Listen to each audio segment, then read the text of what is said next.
जय राधमाधव हम्म। जय कुंज बिहारी। जय राधमाधव जय कुंज बिहारी।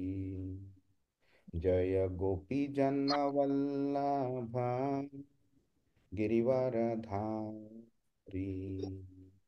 जय गोपी जन वल्लभ गिरिवरधारी। यशोदानंदन व्रज जन रंजन। यशोदानंदन व्रज जन रंजन। यमुना तीरा वनचारी। यमुना तीरा वनचारी। जय राधा माधव जय कुंज बिहारी। हरे कृष्ण कृष्ण कृष्ण हरे हरे। हरे राम राम राम हरे हरे। हरे कृष्ण कृष्ण कृष्ण हरे हरे। हरे राम राम राम हरे हरे। जय राधा श्याम सुंदर राधा श्याम सुंदर राधे। जय कृष्ण बलराम कृष्ण बलराम कृष्ण बलराम। जय कृष्ण बलराम। जय गौरानिताय गौरानिताय गौरानिताय। जय गौरानिताय। जय जय प्रभुपाद प्रभुपाद प्रभुपाद। जय श्रील प्रभुपाद। हरिनाम संकीर्तन की जय। श्रीमद् भगवत गीता की जय। श्रील प्रभुपाद की जय। ॐ अज्ञानतिमिरान्धस्य ज्ञानाञ्जनशलाकया चक्षुरुन्मीलितं येन तस्मै श्रीगुरवे नमः। श्रीचैतन्यमनोभीष्टं स्थापितं येन भूतले स्वयं रूप कदा मह्यं ददाति स्वपदान्तिकं। वन्देऽहं श्रीगुरो श्रीयुतपदकमलं श्रीगुरुन् वैष्णवांश्च। श्रीरूपं साग्रजातं सहगण रघुनाथान्वितां तं सजीवं साद्वैतं सावधूतं परिजनसहितं कृष्णचैतन्यदेवं श्रीराधाकृष्णपादान् सहगण ललिता श्रीविशाखान्वितांश्च। हे कृष्ण करुणा सिंधु दीनबंधो जगतपते गोपेश गोपिका कांत राधा कांत नमोस्तुते। तप्त कांचन गौरांगी राधे वृंदावनेश्वरी वृषभानुसुते देवी प्रणमामि हरिप्रिये। वाञ्छाकल्पतरुभ्यश्च कृपा सिन्धुभ्य एव च पतितानां पावनेभ्यो वैष्णवेभ्यो नमो नमः। नमो विष्णुपादाय कृष्णप्रेष्ठाय भूतले श्रीमते भक्तिवेदांत स्वामिनिति नामिने नमस्ते सारस्वते देवे गौरवाणी प्रचारिणे निर्विशेष शून्यवादी पाश्चात्य देशतारिणे। जय श्री कृष्ण चैतन्य प्रभु नित्यानंद श्री अद्वैत गदाधर श्रीवासादि गौरभक्तवृंद। हरे कृष्णा कृष्ण कृष्णा हरे हरे हरे राम राम राम हरे हरे कृष्णा। तर कोण सांगू शकेल आपण मागच्या आठवड्यात काय शिकलो?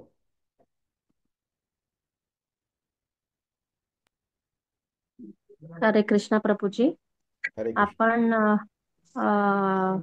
पाचवा श्लोक केला होता, ज्याच्यामध्ये श्रीकृष्ण भगवान अर्जुनाला सांगत होते की पराप्रकृती आणि अपराप्रकृतीबद्दल. सो हा, पराप्रकृती म्हणजे आत्मा आणि अपराप्रकृती म्हणजे अ, हे सगळे जे भौतिक जगत. प्रकृती किंवा अदर एलिमेंट्स आहेत बेसिकली, ते सगळे अपराप्रकृती. आणि मग तुम्ही त्या परा आणि अपरा प्रकृतीबद्दल, की कसं पराप्रकृती शाश्वत आहे, अपराप्रकृती नश्वर आहे, आणि पराप्रकृती ही श्रेष्ठ आहे, अपरा ही कनिष्ठ आहे. देन पराप्रकृतीमध्ये जो ब्रह्मानंद किंवा आनंद आहे, पण अपरा ही प्रकृती म्हणजे अपरा गोष्टीमध्ये कसा टेम्पररी आनंद आहे. आणि पराप्रकृती ही सूक्ष्म जीव आहे, आणि अपरा ही स्थूल जीव आहे. वा. आणि हे सांगण्याचा उद्दिष्ट बेसिकली हाच होता की भौतिक आणि आध्यात्मिक विश्व निर्माण करणारा आणि संहार करणारा पण कृष्ण भगवानच आहे. हे थोडक्यात कृष्ण भगवानांनी अर्जुनाला सांगितलेलं आहे. खूपच सुंदर, खूपच सुंदर, खूप छान. अजून कोणाला काही पॉइंट ऍड करायचा आहे का, किंवा काही प्रश्न आहे का आपण दुसऱ्या श्लोकाला जाण्याआधी?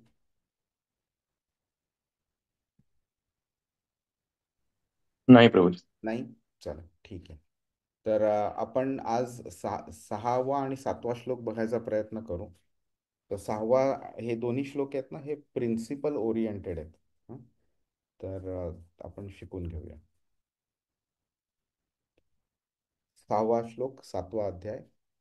एतद् योनीनि भूतानि सर्वाणीत्युपधारय अहं कृत्स्नस्य जगतः प्रभवः प्रलयस्तथा.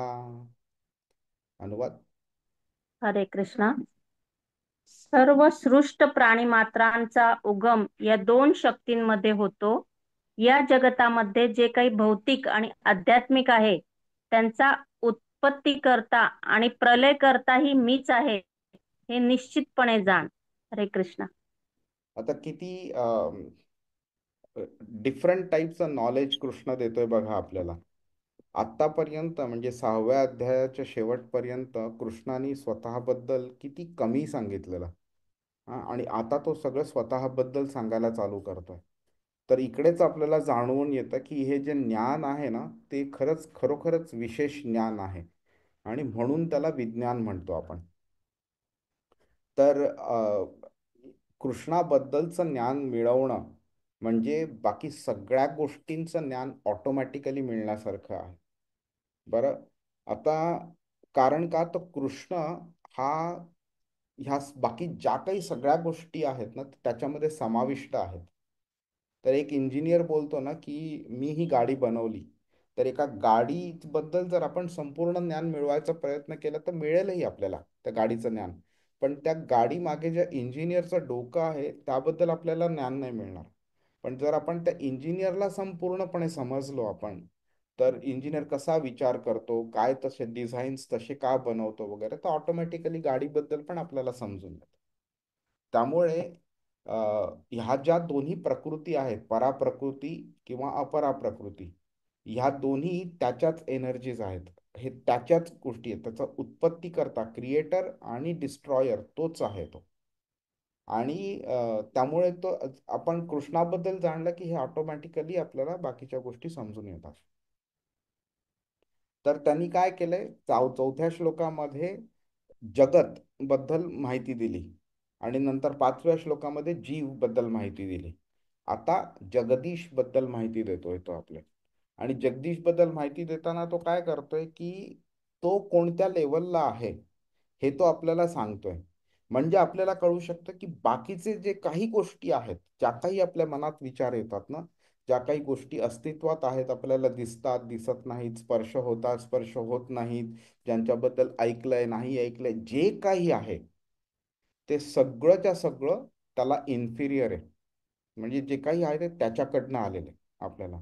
त्यामुळे कृष्णाचं श्रेष्ठत्व इकडनं सिद्ध होतं. आणि तो या दोन्ही गोष्टींबद्दल श्रेष्ठ, दोन्ही गोष्टींपेक्षाही श्रेष्ठ असल्यामुळे तो अ, ते ब्रह्मसंहितेमध्ये एक श्लोक आहे, ईश्वर परम कृष्ण. ब्रह्मा स्वतः बोलतोय हा.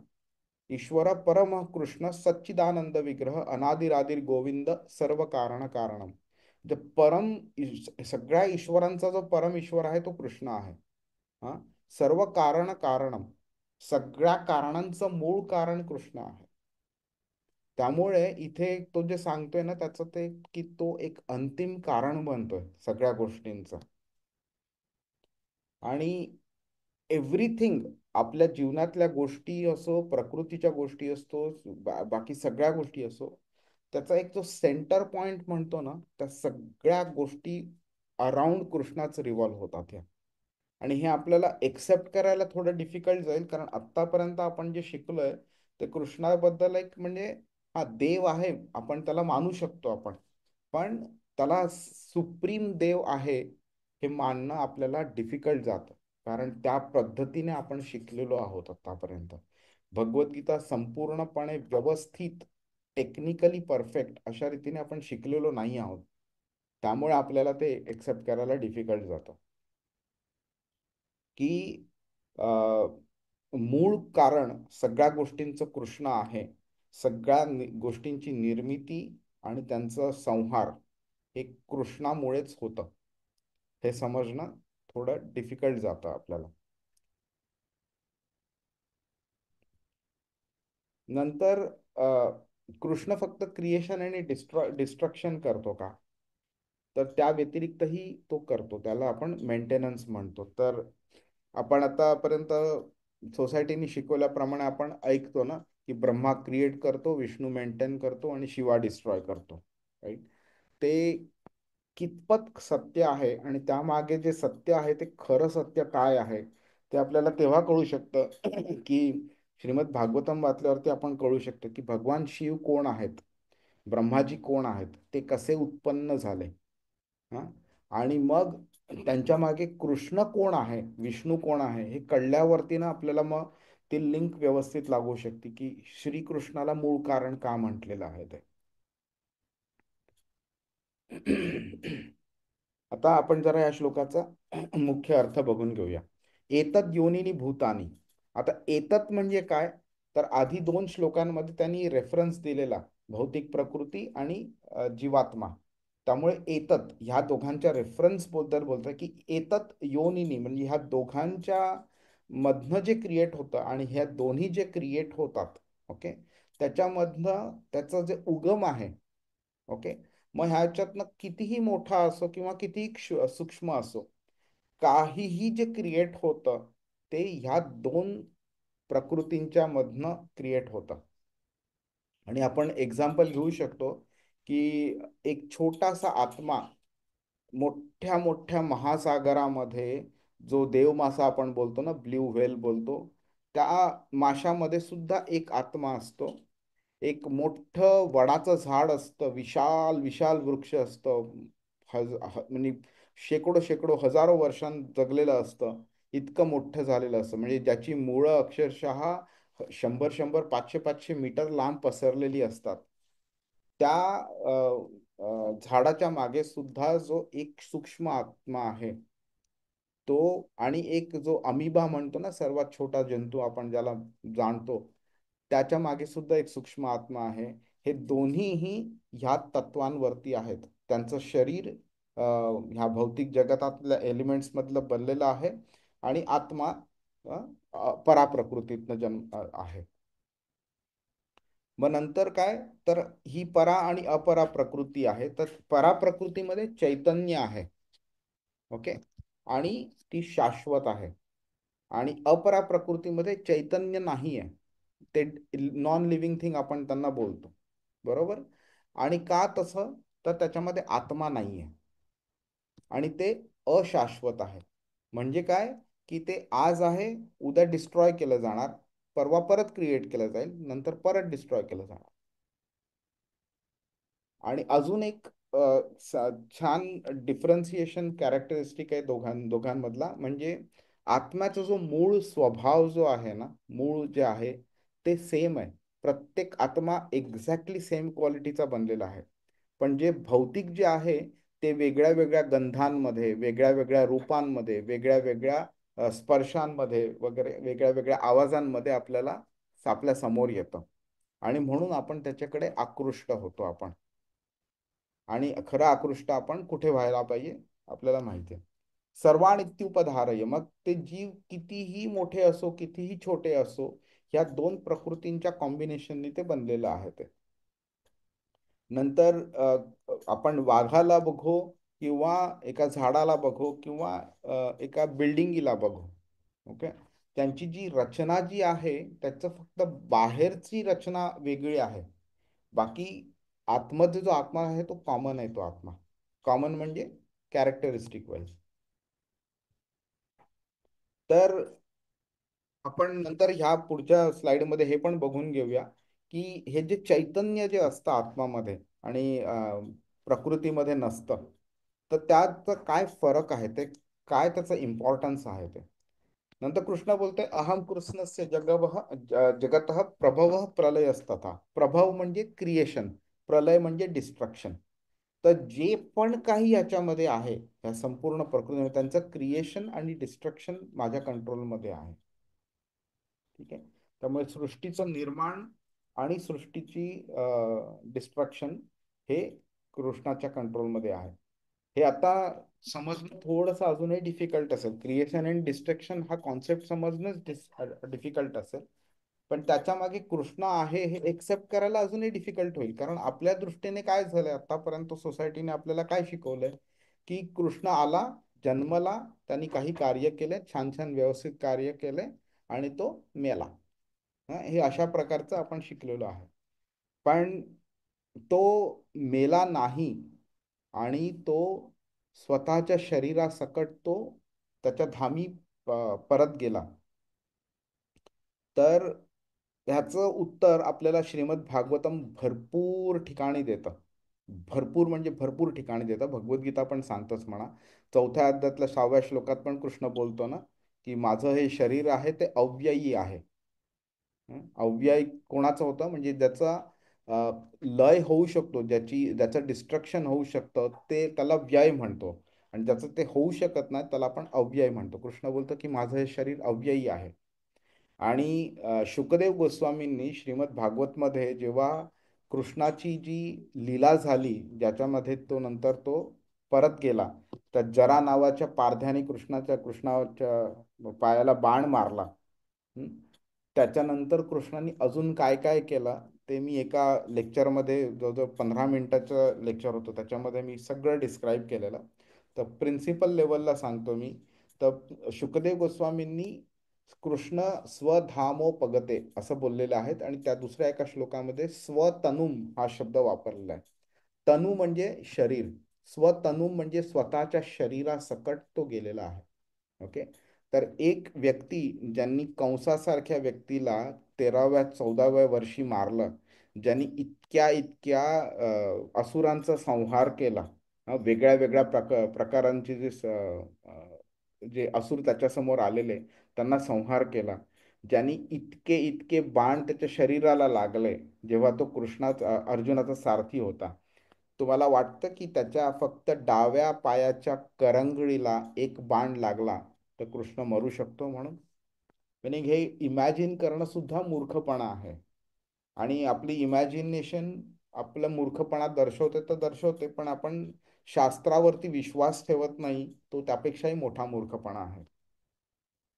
तर कृष्णला असं समजणं की तो माझ्या पुढे प्रकट झाला म्हणजे कृष्ण जन्मला, आणि माझ्या पुढनं माझ्या डोळ्यासमोरून तो नाहीसा झाला म्हणजे तो मेला, हा अजून अजून एक मोठा मूर्खपणा आहे. तर सूर्य दररोज जन्मतो आणि सूर्य दररोज मरतो, हे स्टेटमेंट किती मूर्खपणाचं असेल, त्याच लेवलचं मूर्खपणाचं तो स्टेटमेंट आहे. तर कृष्ण हेच संपूर्ण सृष्टीचं, संपूर्ण आध्यात्मिक आणि भौतिक जगताचं मूळ कारण आहे. हे एक्सेप्ट करणं म्हणजेच आपली ह्याच्यावरती प्रोग्रेस होते, भक्तीवरती, ते आपल्याला कळू शकतं. शिवमाताजी, तुम्ही हात वरती केलेला. हा, म्हणजे प्रभूजी तुम्ही आता जस्ट एक स्टेटमेंट बोलले की सर्व आत्म्यांच्या सेम क्वालिटीज, मग वेदर इट इज वड वृक्ष और मासा किंवा आपल्यासारखे जीव, तर when we say same qualities, एखादं उदाहरण दिलं तर थोडस समजायला अजून बरं पडेल प्रभूजी. तर पहिली गोष्ट म्हणजे आत्म्यामध्ये चैतन्य असतं, ज्या चैतन्याबद्दल आपण आता थोड्या वेळात बोलू. दुसरी गोष्ट, आत्म्याच्या 3 मुख्य क्वालिटीज असतात: सत, चित आणि आनंद. सत म्हणजे इटर्नल, शाश्वत. चित म्हणजे संपूर्ण ज्ञान असतं त्याला. ओके. आणि आनंद, त्याला कधीही कोणत्याही गोष्टीचं दुःख नसतं, संपूर्ण आनंदी असतो तो. ओके. ह्या क्वालिटीज कृष्णामध्ये पण सेम आहेत, आपल्यामध्ये पण सेम आहेत. पण त्या दोघांमधला डिफरन्स आहे की त्याच्याकडे संपूर्ण क्वांटिटीनी त्या सगळ्या क्वालिटीज आहेत, आपल्याकडे सूक्ष्म क्वांटिटीनी त्या क्वालिटीज आहेत त्या. आणि त्याचं उदाहरण समजायचं असेल तर मध्ये समुद्राच्या पाण्याची क्वालिटी एकच असते. फक्त एक ड्रॉप घेतला काय किंवा अख्खा समुद्र घेतला काय, त्याच्या पाण्याची क्वालिटी सेम असते. फक्त एका ड्रॉपमध्ये जेवढ्या क्वांटिटीने त्या क्वालिटी असतात त्याच्यापेक्षा भरपूर पटीने जास्ती संपूर्ण समुद्रामध्ये त्या क्वांटिटीमध्ये असतात त्या. तर असं समजू शकतो आपण. ओके प्रभूजी. हरे कृष्ण. हरे तर कृष्ण. आपलं हे जे विश्व जे आहे त्याच्यामध्ये आत्मा आणि पदार्थ त्यांच्या कॉम्बिनेशन मागे कृष्णाची काय भूमिका आहे ते आपण बघून घेऊया. तर आता प्रत्येक गोष्ट जी अस्तित्वात आहे ती अस्तित्व इधर जड किंवा चेतन तत्व त्याची निर्मिती आहे. ओके. तर जड प्रकृतीमध्ये म्हणजे आपण ते चौथ्या श्लोकामध्ये जे बघितलं ते त्या 8 ऊर्जांबद्दल कृष्णा बोलला. आणि तसं बघितलं तर 25 एनर्जीज आहेत ज्या आपण बोललो, कर्मेंद्रिय, ज्ञानेंद्रिय वगैरे ह्या सगळ्या गोष्टींबद्दल आपण बोललो. पण ह्या सगळ्या गोष्टी ज्याला प्रधान म्हटलं जातं, ओके, त्या प्रधानावरती जेव्हा कृष्णाची नजर पडते त्यावेळी त्याच्यामध्ये त्या पदार्थांचं ऍक्टिव्हेशन होतं. ओके. आणि ते समजायचं असेल तर आपण छोटीशी गोष्ट बघतो. एक खेळणं आहे, त्या खेळण्यामध्ये बॅटरी आहे, खेळण्याची यंत्रणा वगैरे व्यवस्थित आहे. फक्त जेव्हा तो मुलगा ज्याच्याबरोबर तो खेळतो त्या मुलाने जेव्हा त्याला चावी दिली की तो ऑटोमॅटिकली ते खेळणं फिरायला लागतं. बरोबर. तर इकडे सुद्धा तोच प्रकार आहे की हे जे सगळ्या प्रकृती आहेत त्या इनऍक्टिव्ह स्टेटमध्ये असतात. त्यावरती जेव्हा कृष्ण त्याच्यावरती नजर टाकतो त्यावेळी त्या ऍक्टिव्हेट होतात आणि मग त्या त्या स्टेटला आपण महत्तत्व म्हणतो. मग त्या महत्तत्वापासून ह्या सगळे एलिमेंट्स क्रिएट होतात आणि त्यानंतर मग ब्रह्मा त्या सगळ्या एलिमेंट्सना घेतो आणि त्याचं मग फर्दर सब क्रिएशन केलं जातं. ओके. तर ही जी चेतन तत्व आहे कृष्णाच्या डोळ्यांमुळे जातं त्याच्यामुळे त्यानंतर मग ते ऍक्टिव्हेट होतात. तर आता आत्मा जो आहे हे आत्म्यामध्ये ते चैतन्य असतं आणि चैतन्य हे सृष्टीचं मूळ आहे. ओके. ह्या गोष्टी जरी समजल्या नाहीत तुम्हाला तर नो प्रॉब्लेम, ह्या पुढे अजूनही डिस्कस होतील आणि श्रीमद भागवत जेव्हा आपण शिकायला जाऊ त्यावेळी अजूनही क्लिअर होऊन जातील. तर एक सायंटिस्ट लोकांची एक अझम्पशन आहे की आधी मॅटर क्रिएट झालं नंतर लाईफ क्रिएट झालं. लाईफ कशामुळे क्रिएट झालं त्याचं उत्तर अजूनही कोणी व्यवस्थितपणे दिलेलं नाहीये. पण आपल्याला भागवत व्यवस्थित व्यवस्थित शिकवतं की लाईफ आधी क्रिएट झालेलं आहे आणि नंतर मॅटर क्रिएट झालेलं आहे. तर life in the form of आत्मा, ओके, इज ते म्हणजे शाश्वत आहे. म्हणजे असं कधी वेळ नव्हती की ते आत्मा नव्हता आणि अशी कधी वेळ नसणार की तो आत्मा नसणार म्हणून. आणि ह्याचं उदाहरण आपल्याला दुसऱ्या अध्यायाच्या 12व्या श्लोकात कृष्णाने दिलेलं आपल्याला. ठीक आहे. तर आता ही जे चैतन्यामुळे ही पदार्थाची जी निर्मिती झालेली आहे त्यामुळे भौतिक जे जगत आहे त्याचा जो विकास होतो त्यामागे एक चैतन्य आहे. ओके. आत्मा आहे ज्याच्यामुळे हे त्याचं विकसन होत असतं. ओके. तर असं नाही होत की चैतन्याची कधी निर्मिती होते किंवा चैतन्याचा विकास झालेला आहे. आपण कधी बोलत नाही आपण की माझं चैतन्याचा विकास झालेला आहे म्हणून. चैतन्य ज्याप्रमाणे आहे त्याचप्रमाणे राहतं. पण हा जो हे जी चेतना असते त्या चेतनेमुळे बाकीच्या ज्या गोष्टी आहेत, त्याचा विकास होत राहतो. आता आपण साधं एक छोटीशी एक्झाम्पल घेऊया. एक दगड जर असला तर दगडात आत्मा नाहीये हे आपण समजू शकतो. त्यामुळे असं कधी बघितलंय का की दगड मोठा मोठा मोठा मोठा होत जातो, 100 वर्षानंतर तो एवढा मोठा बनलाय म्हणून? हे कधी असं ऐकलंय आपण, कधी बघितलंय? पण एक लहान मूल त्याच्यामध्ये आत्मा असतो, तो 2 वर्षांनी, 4 वर्षांनी, 15 वर्षांनी तो मोठा मोठा होत जातो, त्याच्या शरीरामध्ये बदल होत राहतो. तर ते का होतं? कारण शरीरामध्ये आत्मा आहे, दगडामध्ये आत्मा नाहीये. त्यामुळे भौतिक जे काही विकास होत राहतो ते चेतना शक्ती त्याच्या मागे असते, त्यामुळे तो विकास होत राहतो. ठीक आहे. आणि तसंच ही जी संपूर्ण जी सृष्टी आहे त्याचा जसा विकास होतो, ते विकास कसा होतो तर श्री विष्णू त्यांच्या मागे ह्या सृष्टीच्या मागे आत्मा आहे. आणि हे आपण क्रिएशनची जेव्हा अक्षरशः बेसिक लेवलवरती आपण जेव्हा फिलॉसॉफी बघितली त्या फिलॉसॉफीतनं आपल्याला कळू शकलं की कशापासून काय उत्पन्न होतं आणि त्याच्यापासून अजून काय उत्पन्न होतं आणि ते होण्यामागे श्री विष्णू त्यांची उपस्थिती, त्यांचा हात त्याच्या मागे असतो. त्यामुळे ह्या दोन्ही शक्ती ज्या आहेत त्या विष्णू कृष्णाच्या शक्ती आहेत त्या. आणि म्हणून त्याच्या मागे त्याचं जे सिंक्रोनायझेशन आहे, त्याच्या मागे जो विकास जो होत राहतो, त्या विकासामुळे अजून गोष्टी घडतात वगैरे, ह्या संपूर्ण यंत्रणेमागे कृष्ण हा सर्वात सगळ्या गोष्टींचं मूळ कारण आहे. तर ही टेक्निकल ऍस्पेक्ट झाला फिलॉसॉफीचा. हा आपल्याला समजणं तेवढा सिम्पल नाही आहे आपल्याला. हं. तर जेव्हा आपण हे रेग्युलरली समजत जाऊ, ह्याबद्दल बोलत जाऊ आणि आणि त्यात तसं तसं हे आपल्याला समजत जाईल. पण ह्यामागे मूळ गोष्ट जी मेन कारणीभूत असते ना हे ज्ञान आपल्याला समजण्यामध्ये, ते मूळ कारण म्हणजे भक्ती. ओके. तर हे समजणं आपल्याला एवढं सिम्पल नसतं की जस्ट पुस्तक घेतलं, mathematical formula, chemical formula apply केले आणि आपल्याला हे समजलं म्हणून. तर हे नॉलेज आपल्याला तेव्हाच समजू शकतं जेव्हा आपली कृष्णावरती भक्ती जशी जशी वाढेल, जसं जसं आपलं साधना आणि चॅन्टिंग चांगलं होत जाईल, त्याप्रमाणे आपल्या चेतनेचा म्हणजे आता आपली चेतना कशी झालेली आहे की मटेरियल गोष्टींबरोबर लिंकअप झालेली आहे, म्हणून ती एका काइंड ऑफ डॉर्मंट नाही बोलू शकत, बट 100% परफेक्ट स्टेटमध्ये नाही आहे ती. ती 100% मध्ये तेव्हाच येऊ शकते जेव्हा आपल्याला आपलं खरं स्वरूप समजू शकतं. हा जिवेर स्वरूप आहे नित्यर कृष्णदास. तरच आपण जेव्हा कृष्णाचे व्यवस्थित आपण सेवा करू शकतो 100% परफेक्टली, तेव्हा आपण आपल्या खऱ्या स्वरूपात येऊ शकतो. पण तोपर्यंत ती झाकोळली गेलेली आहे ह्या भौतिक गोष्टींमुळे. तर ती जशी जशी आपण चॅन्टिंग करू तसं तसं आपली ती चेतना अजून अजून अजून अजून प्युअर स्टेटमध्ये यायला चालू होते ती. तर प्रभुपाद काय लिहितात की एखादी गगनचुंबी इमारत उभी करण्यामागे किंवा मोठा कारखाना, मोठं शहर निर्माण करण्यामागे एक छोटासा जीव कारणीभूत असू शकतो, मानू शकतो आपण ते. परंतु हे जे संपूर्ण ब्रह्मांड आहे, एवढं मोठं, एवढं विराट आहे, त्याच्या निर्मिती करता एक छोटासा जीव कारणीभूत असू शकत नाही. हं? तर विराट ब्रह्मांडाच्या निर्मिती करता एक विराट आत्माच कारणीभूत असू शकतो, जो म्हणजे परमात्मा आहे. ओके.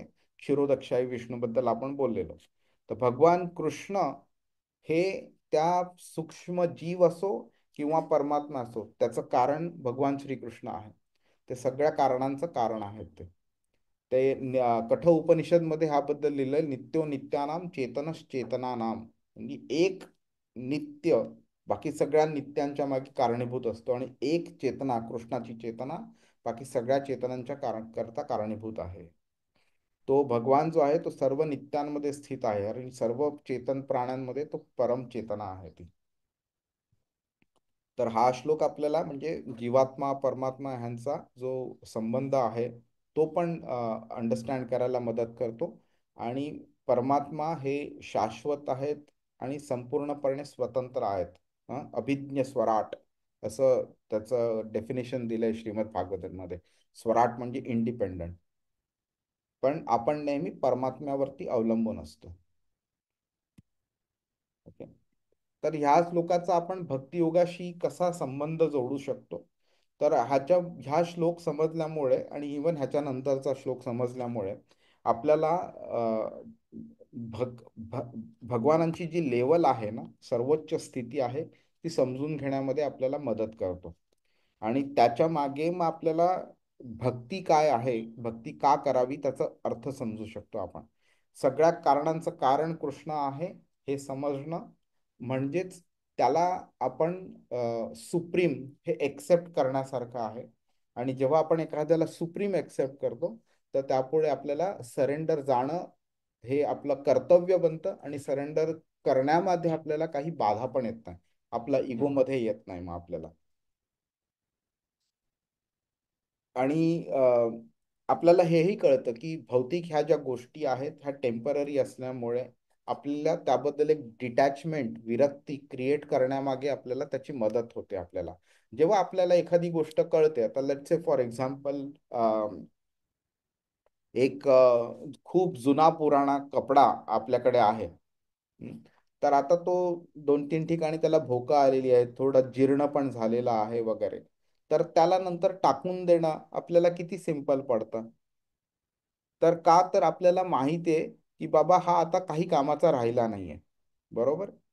समजा 10 वर्षांपूर्वी जेव्हा हा कपडा विकत घेतलेला, त्यावेळी जर आपल्याला कळलं असतं की 10 वर्षानंतर हे आपण एनिवे टाकून देणार आहोत, तर घेताना त्याच्या मागे किती अटॅचमेंट राहिली असती? थोडी कमी झाली असती ना. तर होतंय काय की आपल्याला हे एक्सेप्ट करायला डिफिकल्ट जातंय की आपलं शरीर असो किंवा आपलं गाडी बंगला, फॅमिली, आपलं एज्युकेशन, आपलं नाव, आपली बँक बॅलन्स वगैरे सगळ्या गोष्टी एक ना एक दिवस आपल्याला टाकून द्याव्या लागणार आहेत.